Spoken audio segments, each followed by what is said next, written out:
Plus de 3 mois après le tournage de Patron Incognito, Georges Elkoubi, le président Europe d'Isotoné, donne des nouvelles des 4 employés présents dans l'épisode diffusé lundi soir sur M6. Ce lundi 9 janvier 2023, M6 proposait un numéro inédit de Patron Incognito en prime time.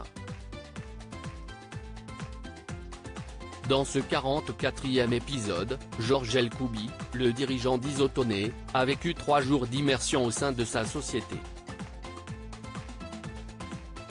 Pendant l'expérience, le chef d'entreprise, qui a été victime d'un incident technique pendant le tournage, a fait la connaissance de 4 de ses employés.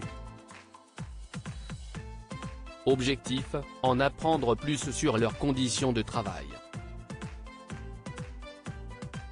3 mois après le tournage de l'émission, le patron a dévoilé ce qu'étaient devenus Muriel, Milly, Mallory et Damien, lors d'un entretien avec Télé Loisirs. Georges Elkoubi est-il encore en contact avec Muriel, sa VRP ?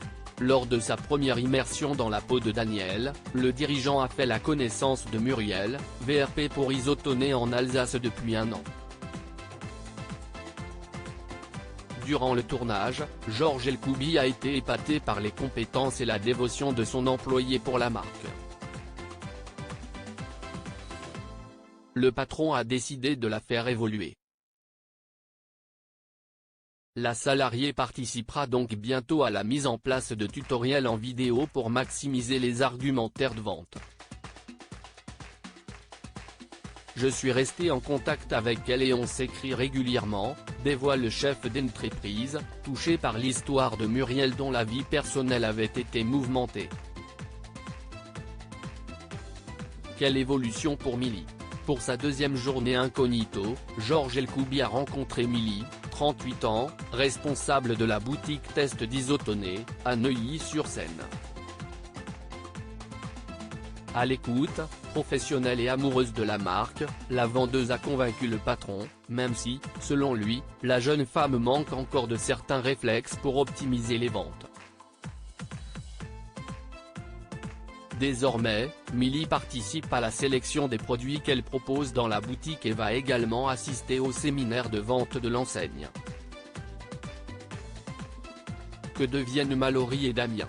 Enfin, pour son ultime infiltration, le dirigeant s'est rendu dans le centre de distribution d'Isotoné dans le Cantal.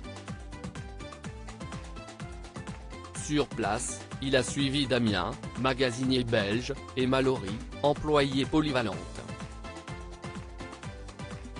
Aux côtés des 2 salariés, le chef d'entreprise a remarqué que l'ergonomie au travail avait besoin d'être améliorée et que leur façon de travailler semblait parfois archaïque. À présent, Mallory et Damien font partie d'un comité de réflexion sur le développement logistique à apporter au sein de l'entrepôt. Ces nouvelles mesures prises dès le lendemain du tournage de Patron Incognito après l'émission, Georges Elkoubi a procédé à une augmentation globale des salaires dans l'entreprise. J'ai négocié avec les actionnaires qui n'ont pas été difficiles à convaincre, explique-t-il. Et d'ajouter, j'ai également donné 1 semaine de congé payé supplémentaire à l'ensemble de la force de vente, ce qui a été un gros effort financier pour nous. Autre point d'amélioration, l'informatisation de certains départements qui étaient encore trop manuels et dépassés, affirme le dirigeant. Enfin, il était important à ses yeux de réduire l'utilisation du plastique dans sa société. J'ai pris les mesures nécessaires pour récupérer certains matériaux des présentoirs et limiter les déchets. J'ai aussi fait travailler mon équipe marketing pour transformer nos emballages plastiques en carton, conclut-il. À lire aussi j'en ai parlé avec la production. Le regret de Georges Elkoubi, le dirigeant d'Isotoné, lors du tournage de Patron Incognito.